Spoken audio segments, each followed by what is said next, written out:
e que nós começássemos, independente do ponto em que nosso filho possa estar, fazendo um auto-reconhecimento, que nós entendamos que, nós como pais temos o direito de errar, e eles como filhos também têm o direito de errar, mas que nós em primeiro lugar reconheçamos os nossos erros, até para que nós entendamos que os erros são oportunidades de aprendizagem.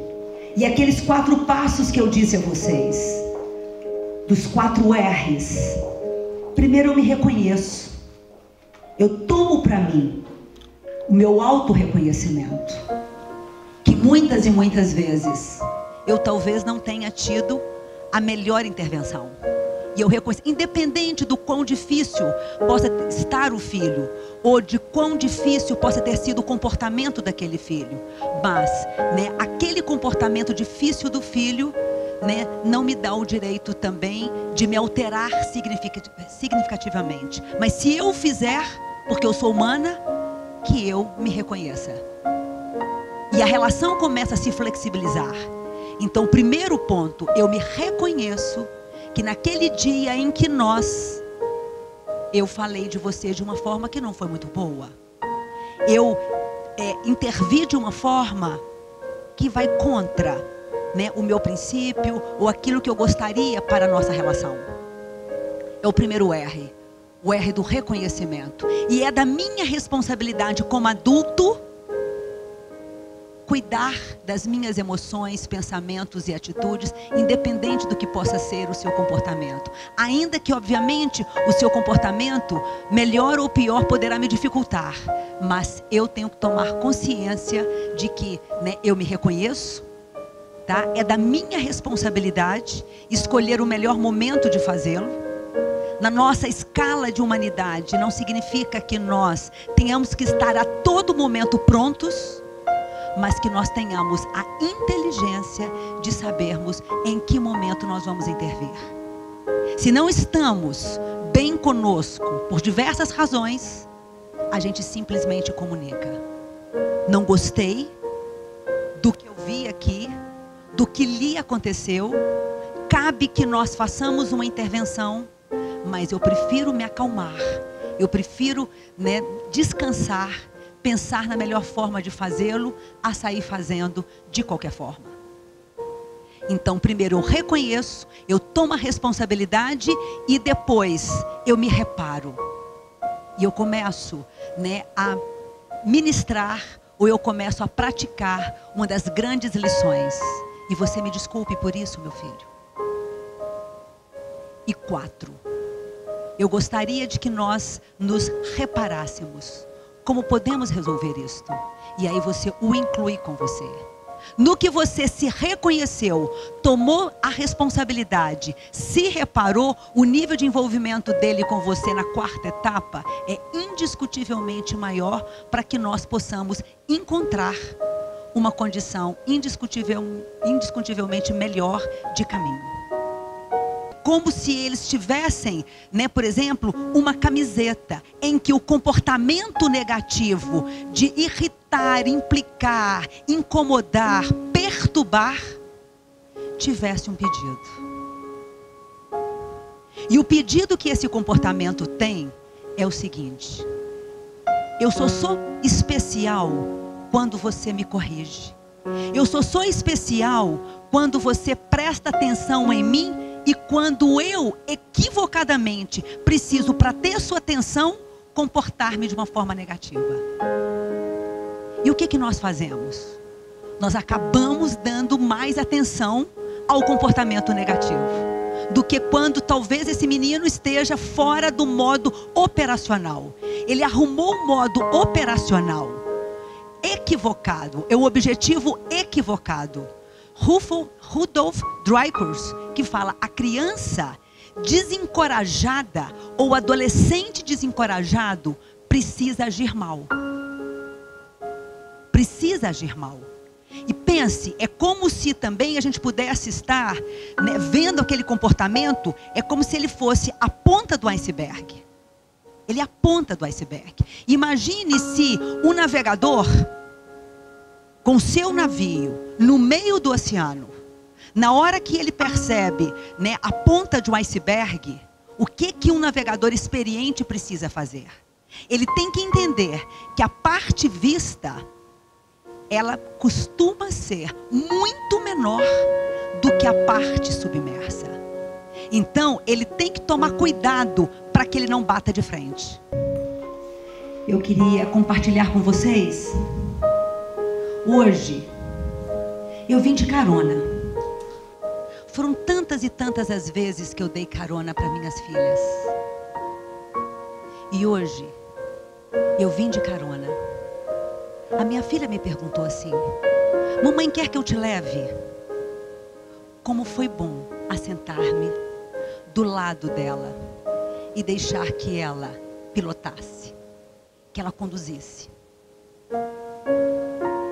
E que alegria eu senti quando ali eu pude dizer para ela assim: filha, o meu coração fica tão excitado no dia que eu tenho curso, palestra, treinamento para cumprir. E ela falou assim comigo: mas mamãe, já foram tantas as palestras, já foram tantas as vezes, e você ainda sente tudo isso dentro de você? E eu disse assim: claro, filha, enquanto eu estiver viva, enquanto eu estiver compromisso com aquilo que eu faço, e o maior propósito em fazer da melhor forma, eu quero crer que o meu coração não vai me deixar em paz. Ele vai me agitar por dentro. E ela me disse assim: mamãe, é muito bom ouvir isto. Ela está fazendo um estágio, e lá no estágio, inclusive, né, a pessoa que a orienta, no caso, a chefe dela, pediu a ela que preparasse uns treinamentos. E disse assim para ela: olha, eu vou te desafiar. Você vai começar a apresentar esses treinamentos para um grupo muito pequeno de pessoas, e depois, dependendo, a gente vai pedir a você que vai levando para grupos um pouco maiores. E mamãe, como é bom saber que você também vive dentro de você esses incômodos emocionais, que tem a ver sim com alguma preocupação, com alguma insegurança. E eu falei: filha, isso faz parte de quem caminha na vida. Tá? A diferença é, apesar de, a gente enfrenta. E hoje nós vamos falar sobre encorajamento. E nada melhor do que, ela disse assim: então eu posso rezar uma oração? Eu posso rezar a oração do Espírito Santo? E ali, ela rezou a oração do Espírito Santo. E eu convido a vocês que também, do jeito de vocês, com todo respeito ao que possam ser as convicções, crenças, né, visões, mas apenas defender que nós não estamos sós.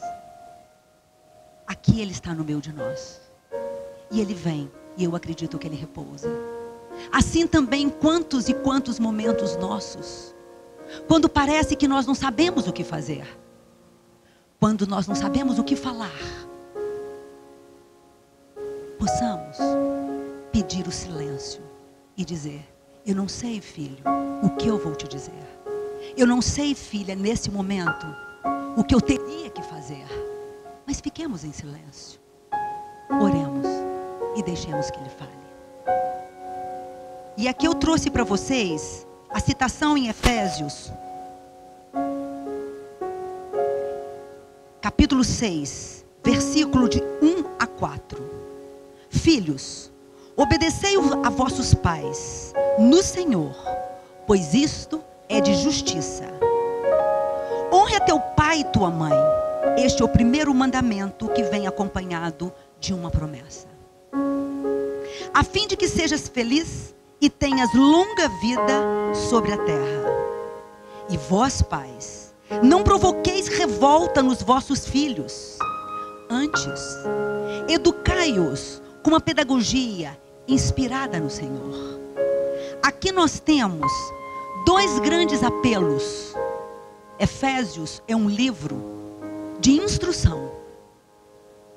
É um livro que ensina as formas de nós estabelecermos nossos relacionamentos. E aqui tem um recado para os filhos, e aqui tem um recado para os pais. O recado para os filhos: honrem seus pais. E é um imperativo: honre. E o que significaria honrar? Não fala no texto. Honre seus pais, se os seus pais, ou honre os seus pais quando eles, honre os seus pais desde que eles. Aqui simplesmente manda que nós honremos nossos pais. E honrar nossos pais não significa nós concordarmos com tudo, que nós repitamos tudo, que nós, enfim, assinemos embaixo de tudo que eles fazem, pensam ou decidem. Mas em nome da missão sagrada dos pais, a gente honra com a gratidão, com respeito, com amor. E se eu honro meu pai, se eu honro a minha mãe, vem a promessa: eu tenho uma vida longa. A vida longa que é infinita enquanto ela durar aqui. E desde que eu saiba viver a minha vida com a eternidade sempre presente em mim. Agora, aos pais, o pedido é: não irriteis, não provoqueis revolta nos seus filhos. E adote a pedagogia inspirada no Senhor. E qual que é a pedagogia inspirada no Senhor? É a pedagogia do amor. Do amor incondicional. Deus nos ama. Não se eu fizer. Ou desde que eu faça. Ou se eu não errar. Ele me ama do jeito que eu sou. Nas minhas imperfeições perfeitas. Ele simplesmente me ama. E nós, então, não criarmos revolta nos nossos filhos, é passarmos a eles que nós os amamos incondicionalmente. Nós vamos educar comportamentos, mas o amor é em relação à pessoa e deve ser incondicional.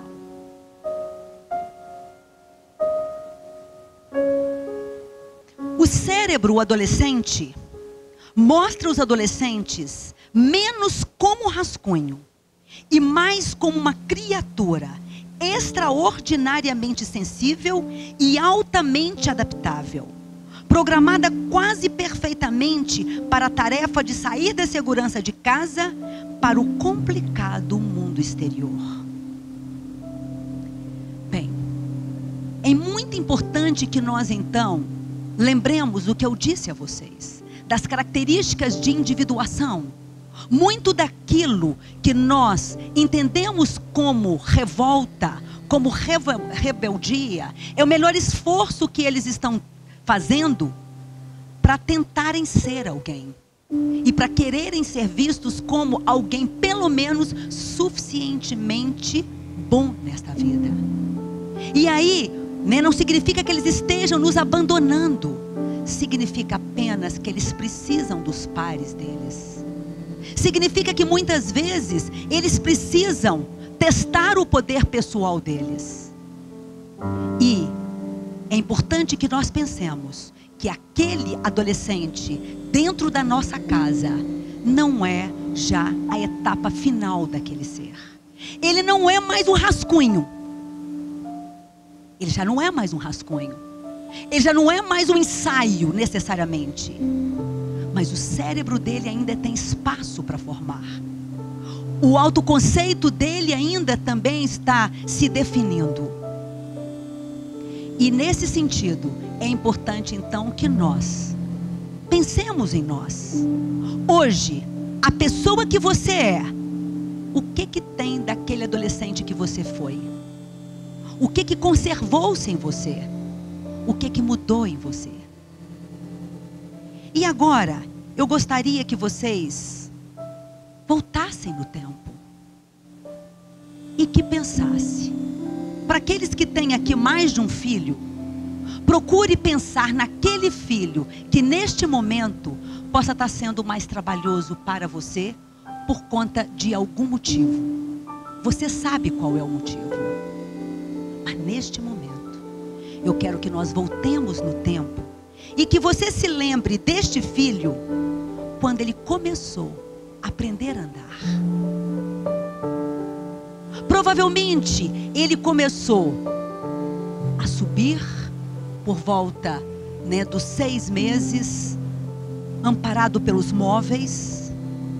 Depois começou a ir se arrastando das formas mais bonitinhas possíveis, até ele começar a fazer os primeiros ensaios dos seus primeiros passos. Pense nesse filho agora, dando os primeiros passos. Saia da visão atual deste filho e volte lá, naquela carinha daquele menino em torno de 9 meses, 11 meses, 1 ano de idade, 1 ano e pouquinho de idade. Você como pai, você como mãe, você sabia que você tinha que soltá-lo, que não dava para você continuar ali segurando o seu filho, que para que ele pudesse ter o domínio da marcha, você teria que deixá-lo cair. Você se lembra disso? Você precisava deixá-lo cair, e cair faria parte do processo. Você também, dentro de uma inspiração natural, sabia que para que ele pudesse se arriscar mais, você tinha que recuar. E você recuava. E você sabia também que você precisaria também esperar um tempinho. E você esperava. E você sabia também que você precisava preparar o ambiente. E você cuidava de afastar alguns móveis, de deixar um caminho mais livre.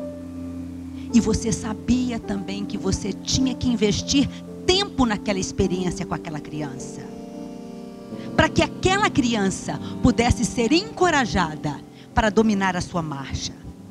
E aí você sabia que ali você precisaria construir as pontes. E começavam ali as pontes estreitas.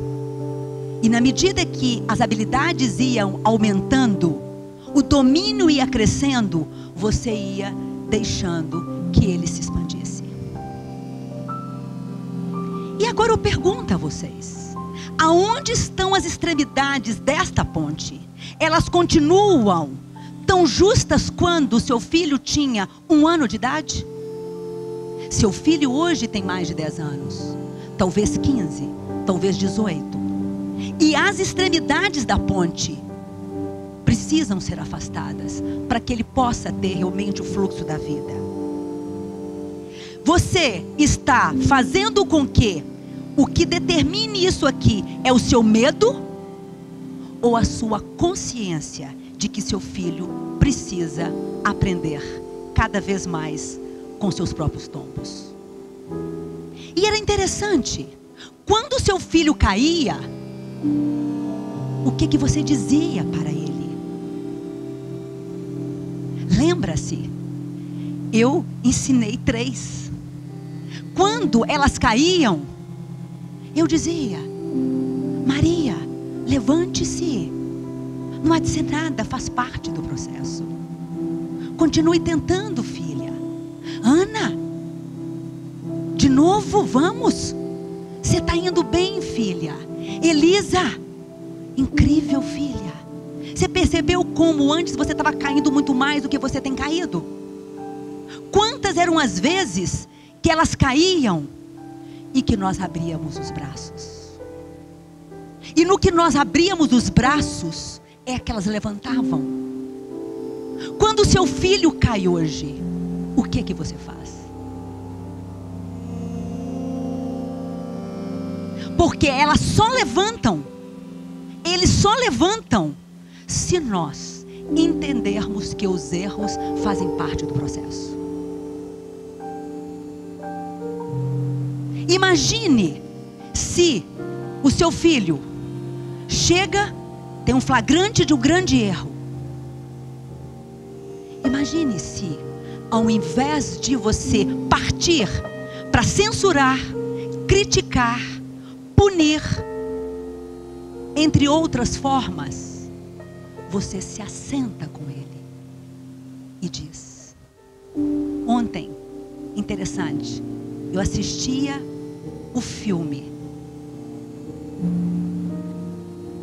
Ai, estou até emocionada agora, porque esse filme, né, foi muito bonito.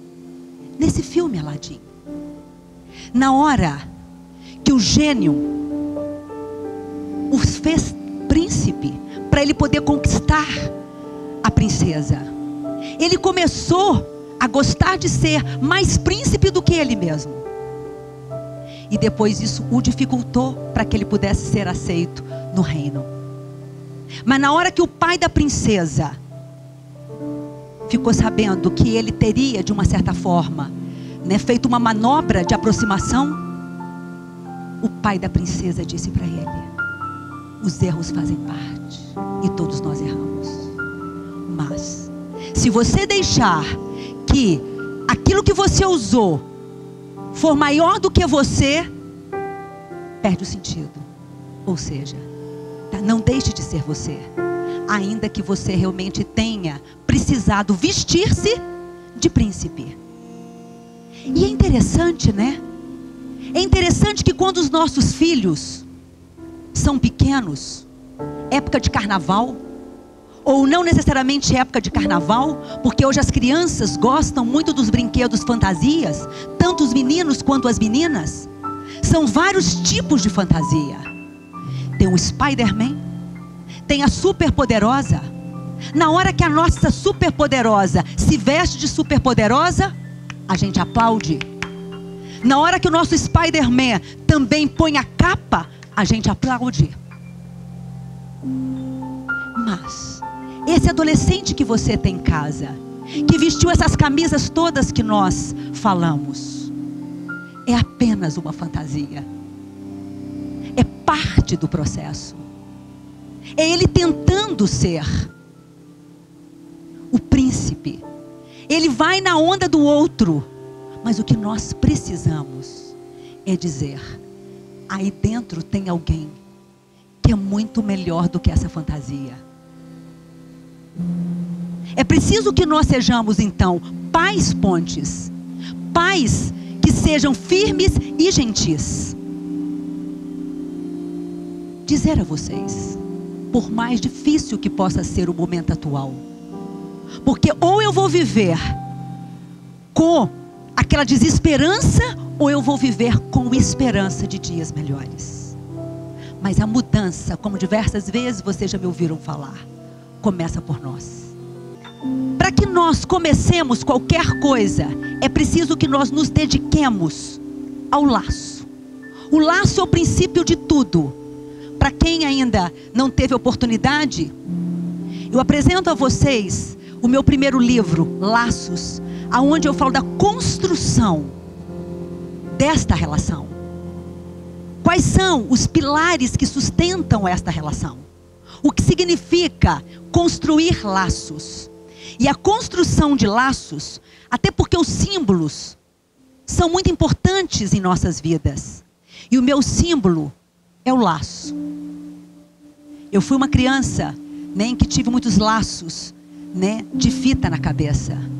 Tive 3 filhas que já nasciam com a caixinha de laços também esperando cada uma delas. Até um dia em que eu gostava tanto de laços que depois a minha menina falou. Isso bem antes, inclusive, dessa moda de laços agora, né? Porque ela está sendo muito aderente. Isso há um tempo atrás. Ela disse: mamãe, você me punha um laço e você não me perguntava se eu queria aquele laço. Eu falei: é mesmo, filha? E mamãe, era a conta de você sair? Eu tirava o laço. Porque já estava numa idade em que a menina usar o laço depreciava o status dela. Numa época em que o laço não estava tão badalado feito agora, que mesmo meninas maiores, né, até mocinhas, enfim, estejam usando. Como que é importante que ela ficava? Me dá dor de cabeça, me incomoda. E eu ali ficava muito mais preocupada em enfeitá-las do que deixar que elas decidissem em algumas coisas. Confesso a vocês. Bem, mas o laço é meu símbolo. E ele está presente em nossa vida. Como é importante que nós saibamos criar laços. E dentro da proposta de laços, é a influência da terapia cognitiva, né, nos nossos modelos de criação. E a terapia cognitiva, tá, é uma terapia cuja a essência dela, o princípio dela, nos ensina que mais importante do que as situações de vida é a forma como nós interpretamos as situações. E isso daí, ao mesmo tempo que parece ser tão simples, isso é tão poderoso. Porque se eu começo a entender que a minha forma de pensar, ela é mais importante do que aquilo que me acontece, eu me liberto do peso do passado. Eu me liberto do peso das situações em nossas vidas. Tanto é que às vezes mesmas situações provocam, né, nas pessoas sentimentos, escolhas comportamentais e decisões tão diferentes. E aí o nosso foco é a forma de pensar. E o livro Laços ali deixa como recado para os pais: cuidem dos pensamentos dos seus filhos. Ainda que primeiro tenhamos que cuidar dos nossos próprios pensamentos. E dentro desta ideia, principalmente 3 grandes pensamentos precisam ser realmente muito bem trabalhados, cuidados, cultivados. Ser capaz. E o que faz com que eles se sintam capazes. Não adianta que eu fale a você que você é capaz, sem que eu crie uma experiência em que você mesma comprove essa ideia. E se eu faço mais para você do que você mesma possa fazer, eu vou sequestrar a sua crença de capacidade. Da mesma forma que uma outra ideia seria fazer com que o outro se sinta amado. Como eu vou fazer com que o outro se sinta amado, amada? Filhão, te amo, mas estou saindo. Filhão, te adoro, mas não fica comigo. Não presta atenção em mim. Então não basta que nós falemos, ainda que a expressão seja muito importante. Mas mais do que isto, o amor tem que falar de outras formas. E é tempo especial, é tempo junto, é dedicação, é acompanhar os passos, é aceitação. Bem como também, uma outra ideia, além de ser capaz, ser amado, ser adequado. É me ensinar, me conduzir, para que nas fases também, eu possa aprender o que é de cada fase. E me sentindo um ser cada vez mais pertencente. Criar laços significa investir tempo, dar atenção, escutar, olhar de maneira que a outra pessoa se sinta aceita e querida, estabelecer uma relação de pura empatia. Quando eu falei de tempo de qualidade, gente, não são só os pequenininhos que precisam, né, da nossa dedicação. Pode parecer que os meninos estejam nos esnobando, não querendo que nós fiquemos com eles, entrando para seus quartos, se isolando de nós, colocando seus fones de ouvido. Mas não tem ser humano que resista a doses de amor que sejam legítimas. Todos nós gostamos e somos movidos à atenção e merecemos atenção. Como qualificar essa atenção? Como fazer com que a pessoa, né, se sinta percebida? Tempo de qualidade. Eu vou dizer para vocês, 5 minutos por dia com seu filho adolescente. Mas nesses 5 minutos, para que ele seja um tempo de qualidade, você precisa prestar mais atenção nele do que naquilo que ele fala. Mais atenção nele do que como ele parte o bife. Mais atenção nele do que ele deixa escorrer na roupa ou qualquer outra coisa que ele faça. Mais atenção nele do que a bagunça do quarto dele. mais atenção nele do que o cabelo mal arrumado dele. 5 minutos prestando atenção nele. Abstraia todo o resto. E neste momento, foque no seu filho. Se ele falar assim, mas o que você está fazendo aqui? Eu quero te contemplar. Me dê 5 minutos. Ainda que para você isso possa não parecer importante, mas para mim é importante. Permita-me, filho. Bata na porta, peça licença, esteja ali, começando a fazer a reversão do processo. Mas nestes 5 minutos, primeiro, sua boca tem que estar fechada. Boca fechada. Simplesmente ouvindo, ouvindo, ouvindo. Para algumas pessoas, 5 minutos parece uma eternidade sem poder falar. 5 minutos. Se for demais para você, comece com 1, 2, 3, 4, 5. Ouça. Ouça até o silêncio dele. Ouça até a resmungação dele. Ouça até a música dele. Você não pode falar nada. Primeira etapa. Segunda etapa. Seu senso de humor vai começar a mexer aqui. Vai começar a incomodar aqui. Mas para o seu senso de humor não naufragar você, coloque aquele filho em perspectiva. Olhe para ele. E ao invés de você enxergá-lo ali, nos 14 anos dele, projete, expanda. Mas 5 minutos. Não deixe o seu humor se perturbar pela imagem dele naquele momento. Faça a perspectiva. 3. Seu coração emanando calor e gratidão, independente do trabalhão que ele esteja te dando. Pense e agradeça a Deus por aquele filho estar na sua presença. E deixe o seu coração pulsar de amor, derreter-se de amor. Ainda que você tenha que lembrar daquele filho um tempinho antes daquele momento, ou daquele filho depois daquele momento. Mas faça o seu coração naquele momento derreter-se de amor, derreter-se de gratidão.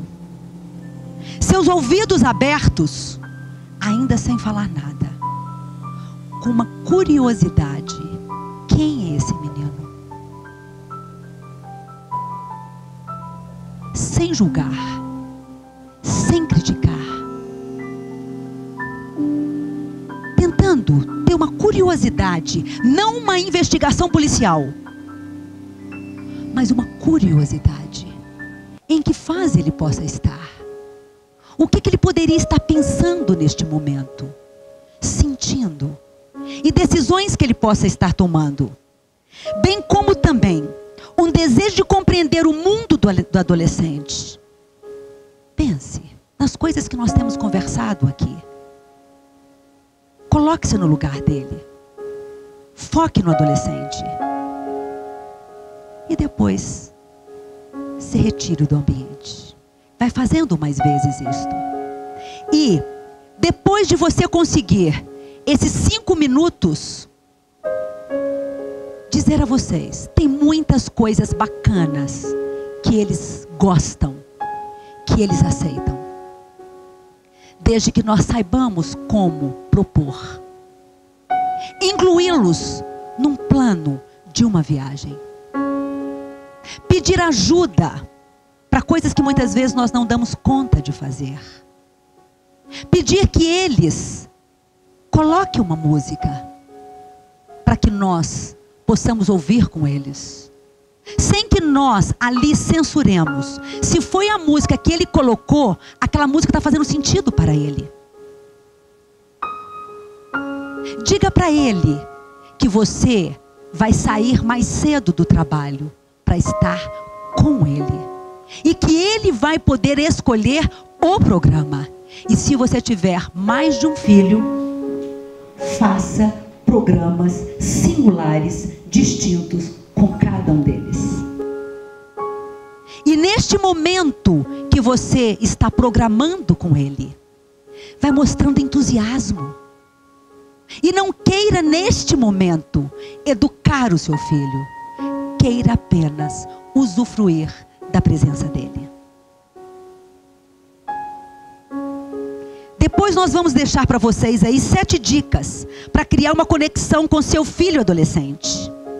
Primeiro, coloque-se no lugar do seu filho e seja empático. Ser empático significa você se colocar e intrabitar o mundo que ele está vivendo. Sem censura. Simplesmente se deslocando para poder realmente entendê-lo. Colocar-se no lugar do seu filho e ser empático é tentar, neste momento, falar: filho, a minha adolescência já ficou tanto tempo para trás. Qual o significado para você desse seu atual momento? Como é que está? E aí eu já entro também, querendo ouvir e ser também um curioso positivamente. Um curioso não é fazer 1000 perguntas, mas entender aquilo que realmente importa. Como é que está para você? Perguntas poderosas neste momento. Qual o significado disso para você? Como é que você está quando você se olha no espelho? Como é que você está em relação à sua própria imagem? Como é que você está em relação à sua rede de amigos? Como é que você está em relação à questão dos estudos? E ser empático e fazer perguntas curiosas é você poder dizer: de fato, eu fico tentando me colocar no seu lugar. Não deve ser realmente fácil acordar tão cedo. Nesta idade, eu também tinha muito sono. Nessa idade, eu também tinha muita fome. E não é tão fácil fazer uma dieta. Não é tão fácil se programar-se bem em termos do tempo. Isto seria realmente a empatia. Isto seria, por exemplo, uma forma mais empática. Uma forma empática. Uma primeira ideia para vocês aqui. Imagine que do colégio do seu filho te ligaram e falaram: olha, risco eminente de uma reprovação ou um problema comportamental que possa levá-lo a uma suspensão, enfim. Ser empático é se colocar do lado do filho. Quantas foram as vezes que nós, antes do filho chegar, já teríamos ensaiado tudo o que nós iríamos dizer para o nosso filho? E sabe que tipo de pai ele precisa para bloquear mais a consciência dele? O pai que já chega dando sermão. Agora, ao contrário. Ao contrário do pai que, no que ele se determinou a ser empático, ele fala: filho, me ligaram lá, me contaram algumas coisas, mas em primeiro lugar, filho, eu quero saber de você. E haja o que houver, tenha feito o que você tenha feito, lembre-se, eu estou do seu lado. Ainda que tenhamos que ver o que fazer por alguns comportamentos seus. Gente, é difícil para um pai se colocar dessa forma, mas faz toda uma diferença.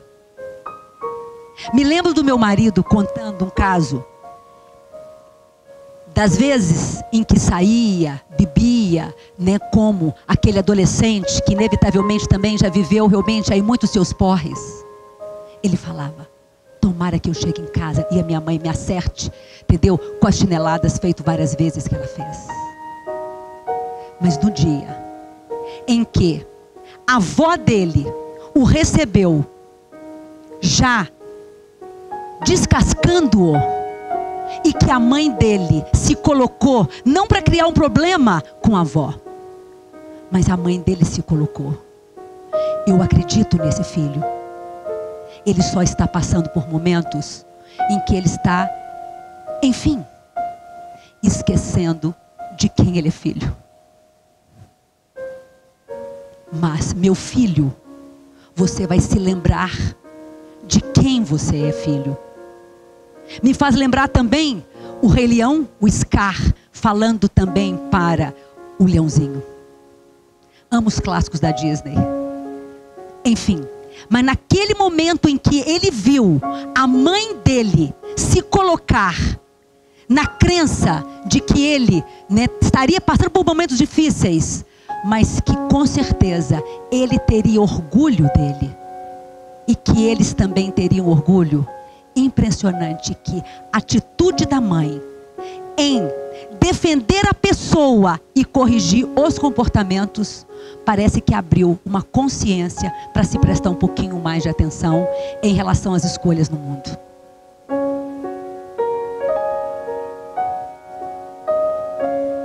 Bem, pare de se preocupar com o que os outros pensam. Faça o que é melhor para o seu filho adolescente. O que importa é o seu filho.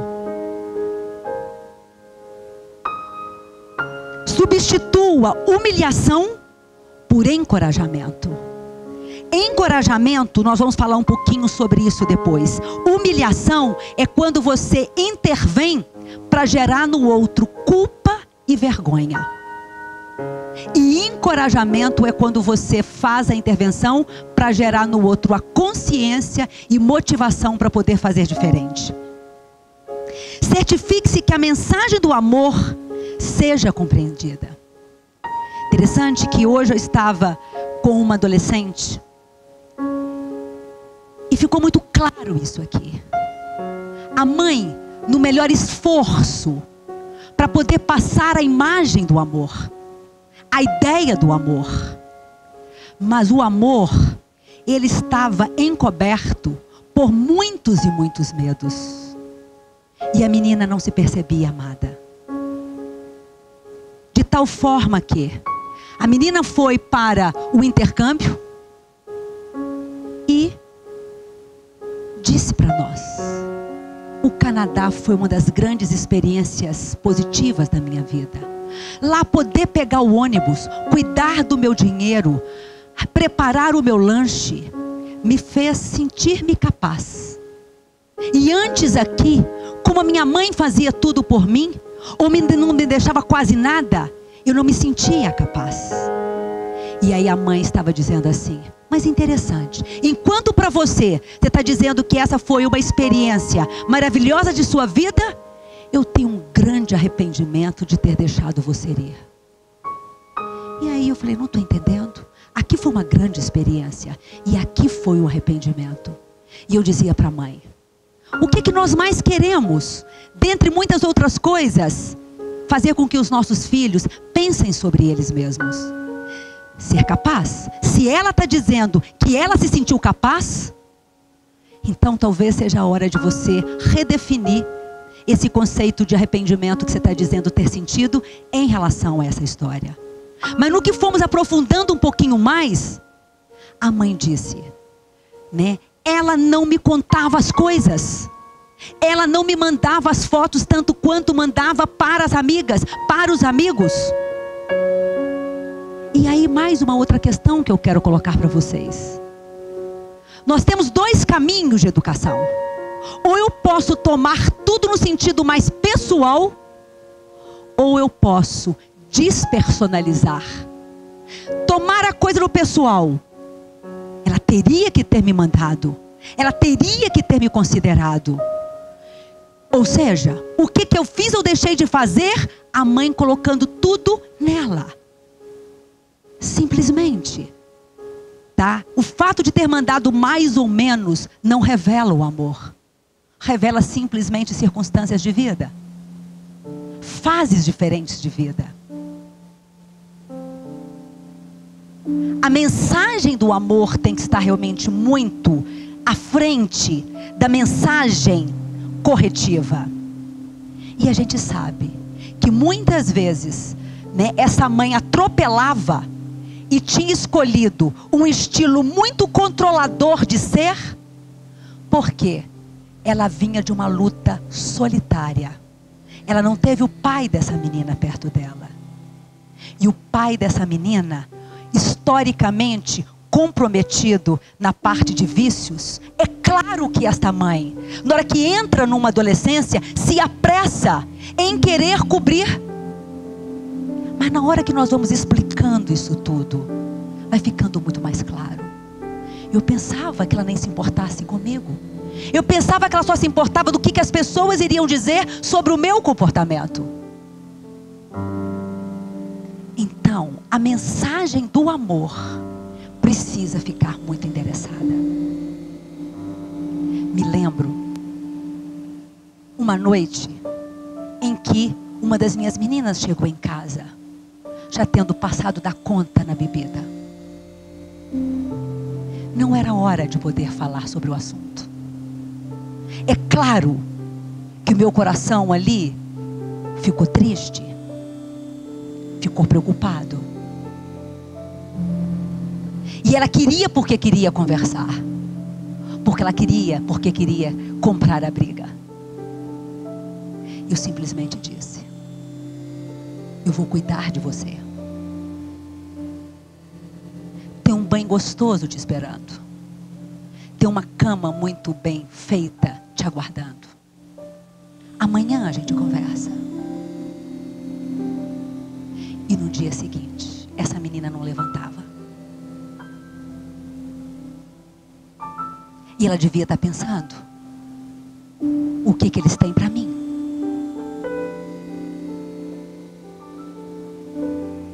Não é fácil, gente, a coerência desse exercício. Filha, eu te amo tanto, tanto, como é difícil ter te visto como eu te vi ontem. Eu te amo. Te amo muito. Mas vamos falar agora sobre o que aconteceu. Expressemos o nosso amor. Depois abramos para uma conversa. Abre os ouvidos. Aumenta a motivação. Certifique-se que a mensagem do amor então foi compreendida. Encoraje o seu filho adolescente a se concentrar em soluções. Chega de problema. Ou eu ponho foco no problema, ou eu falo: o que podemos fazer para que de uma próxima vez isto não aconteça? Diferentemente de como você fez, como você pode fazer? E faça acordos respeitosos. Quem não quer ser encorajado nesta vida? E os pais falam assim comigo: mas Patrícia, como?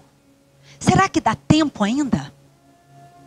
Será que nós podemos fazer ainda uma diferença?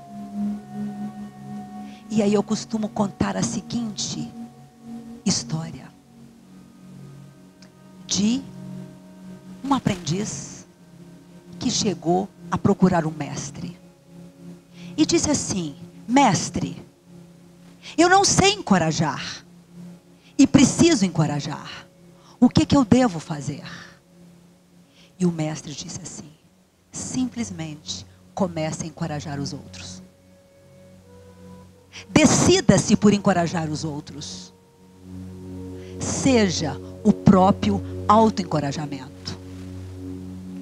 Primeiro, para que nós entendamos o que é encorajamento, é preciso que nós entendamos o que é desencorajar. Desencorajar é fazer pelos outros, no caso aqui pelos filhos, o que eles podem fazer por eles mesmos. É se colocar entre o seu filho e a experiência de vida dele, sendo uma barreira que mina ele poder extrair da experiência os elementos convincentes de competência.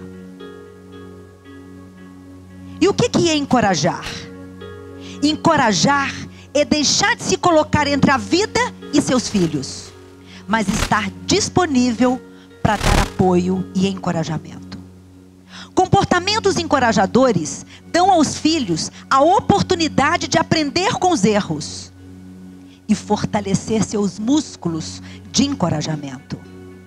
Ou seja, encorajamento significa você ter uma relação oportuna com os erros e não catastrófica com os erros.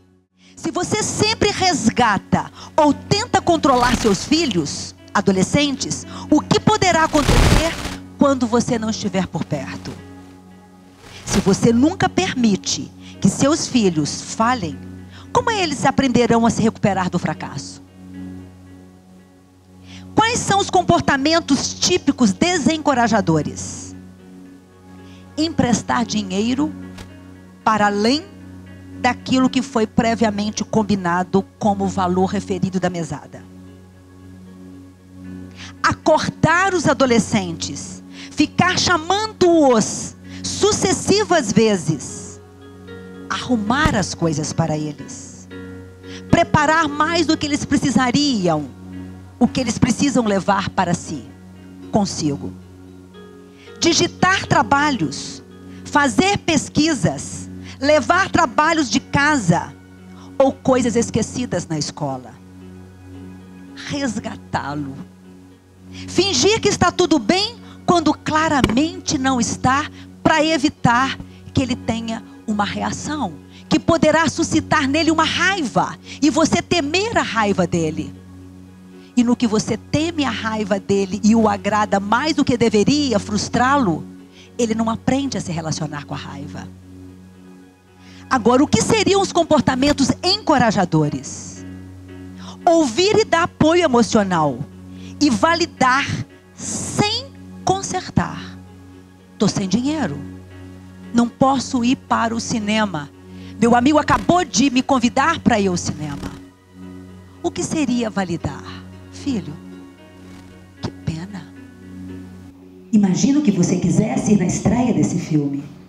Imagino como você deva estar se sentindo de não ter mais dinheiro para você poder ir com seus colegas. Adoraria te permitir ir. Sinto muito, filho. Eu validei o sentimento, lamentei, mas não cedi. Criar acordos durante reuniões de família. E a gente vai falar sobre isto na nossa semana que vem, que é o grande trunfo. Como estabelecer esses acordos? Bem como também soltar sem abandonar. Mas a linha está aqui. Você vai soltando e vai puxando e vai vendo o custo-benefício. Compartilhar o que você pensa, como se sente e o que você quer, sem dar sermões, sem moralizar, insistir em concordância e exigir satisfação. Bem, dicas rápidas para a comunicação. Primeiro, evite o jogo da culpa. Não corrija culpabilizando-o. 2, mantenha a fala simples, específica. 3, use apenas uma palavra: tristeza, lamento, perda de oportunidade, porque muitas vezes menos é mais. Use 10 palavras no máximo em relação a eu gostaria que. Em relação a eu gostaria que. É diferente de você fazer uma rotulação. Existe uma diferença entre exigência e preferência. Esse tempo verbal e eu gostaria que Ou, como é mesmo o nosso acordo, pratos, recolha, meu querido, agora. Conforme você mesmo estabeleceu comigo. E saio. Obtenha permissão antes de dar conselhos. Filho, eu tenho alguma coisa para poder expressar a você. Você me permite poder passar um pouco da minha experiência? Não chega passando a sua experiência como se ela fosse a única e a melhor. Saiba vender a sua experiência. E a sua experiência é maravilhosa. Mas saiba embrulhá-la. Eu acredito que eu tenha muito a te ajudar em relação a esse término de namoro. Em relação a esse seu problema com seu amigo. Me permita te ajudar e compartilhar com você. Deixem que seus filhos possam dar a última palavra. Sim, mãe. Agora não, pai. E muitas vezes, simplesmente, a melhor forma é ficar com eles. Conselhos deles aos pais sobre como melhorar a comunicação. Um levantamento que foi feito pelas estudiosas e estudiosos da disciplina positiva. Vários conselhos aos pais. E estes foram aqueles que eles viram como os mais indicados. Não dê sermões. Se sermão adiantasse, vamos pensar. Se sermão adiantasse,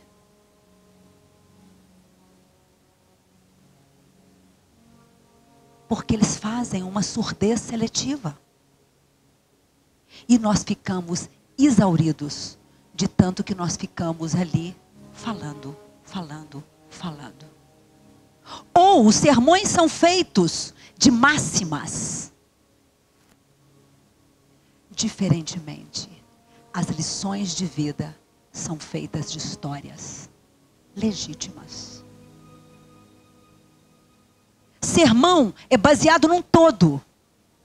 Lição de vida é baseada naquilo que cada um de nós viveu e tem a dizer. Fale objetivamente e com gentileza. Não custa colocar uma palavra. Meu filho querido, eu gostaria que nós falássemos a respeito de, especificamente, uma questão de cada vez. Escute-nos, em vez de falar sobre o que fazemos.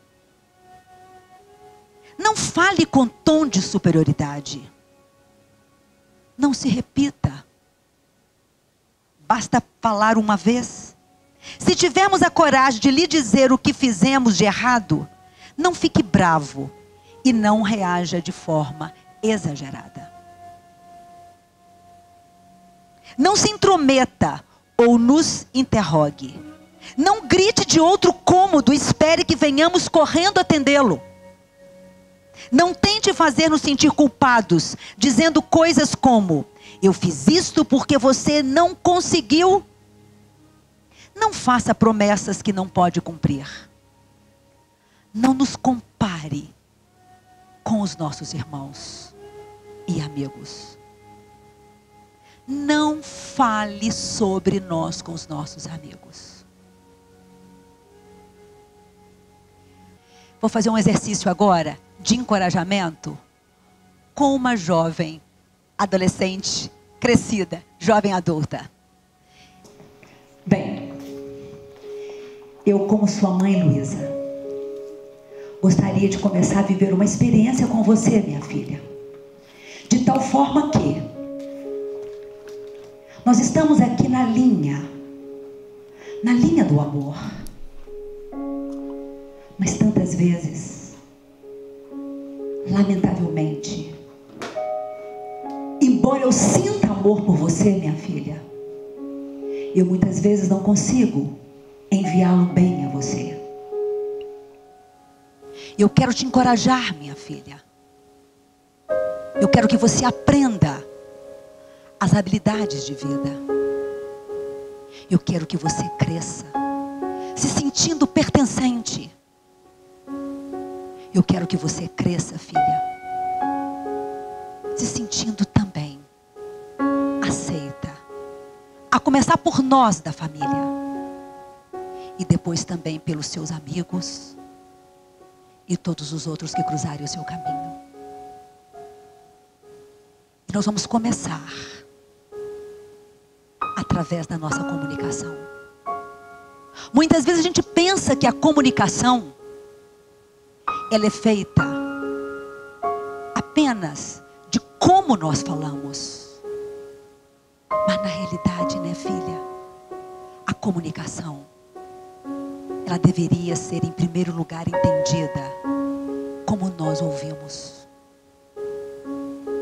E como ouvir é tão difícil, porque os barulhos do mundo têm nos atrapalhado muito, e os nossos barulhos internos também. Mas eu vou tentar, filha.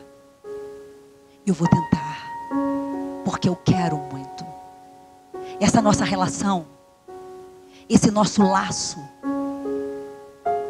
a sua vida e o seu desenvolvimento é indiscutivelmente uma das coisas, uma das minhas metas que eu quero mais honrar na minha vida. Vamos combinar assim, filha. Dependendo de como eu disser, se você sentir o amor vibrar, você vai se aproximar de mim. Se você sentir o amor sair pelos ralos, você se afasta de mim. Vamos ver o que a gente vai conseguir. Muitas vezes eu começo esse exercício já pedindo a você que você me perdoe. Porque muitas vezes aqui dentro tem uma dança tão confusa entre medos que eu trago comigo do desafio de te criar. Muitas vezes também eu tenho tantas dificuldades minhas que não foram tão bem resolvidas e que eu deixo também vazar. E você não tem absolutamente nada com isso, filha. E eu quero aqui, de novo, pedir que você me perdoe. Filha, mas você também teria que fazer algumas coisas para poder facilitar esse meu desafio.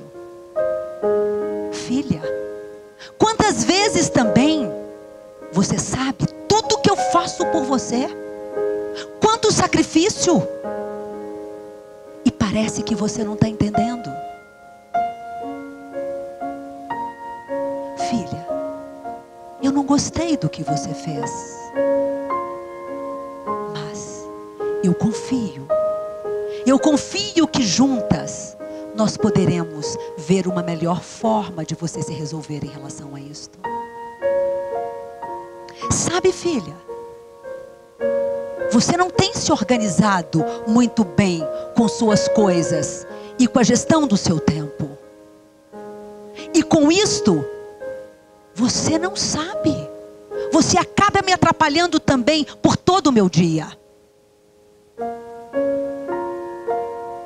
Filha, você me pediu para você ir numa balada. E você me disse que o seu dinheiro acabou. Como eu gostaria, filha, que você desfrutasse das coisas boas do seu tempo. Eu sinto muito. Quem sabe a gente poderia programar melhor para no seu próximo mês você poder ter um discernimento melhor de escolha. Filha, você me pediu para você poder viajar com a família do seu namorado. Mas, filha, entendo que você tenha gostado desse convite. No mínimo, seria um sim deles a escolha do seu namorado. Filha, é bonito saber que a nossa filha está sendo convidada. Mas filha, eu te amo. Mas a minha resposta ainda pelo menos é um não. Ô filha, você precisa ligar para sua avó. Parece, filha, que você não tem família. Filha, você sabe que dia foi ontem? A sua avó fez 86 anos de vida. O que será que a sua avó gostaria de ganhar como presente seu para ela?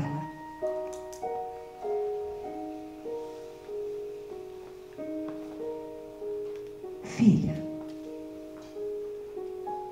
eu gostaria de saber o que está significando para você os seus estudos. Você não anda muito bem.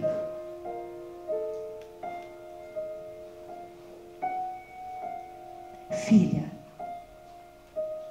você está estudando para você ou para obter coisas? Filha, você sabe o quanto muitas vezes você tem se programado a ficar muito mais com seus amigos, com seu namorado, do que nós. Mas isso não mede o seu amor por mim. Eu te entendo por isso. Me dê um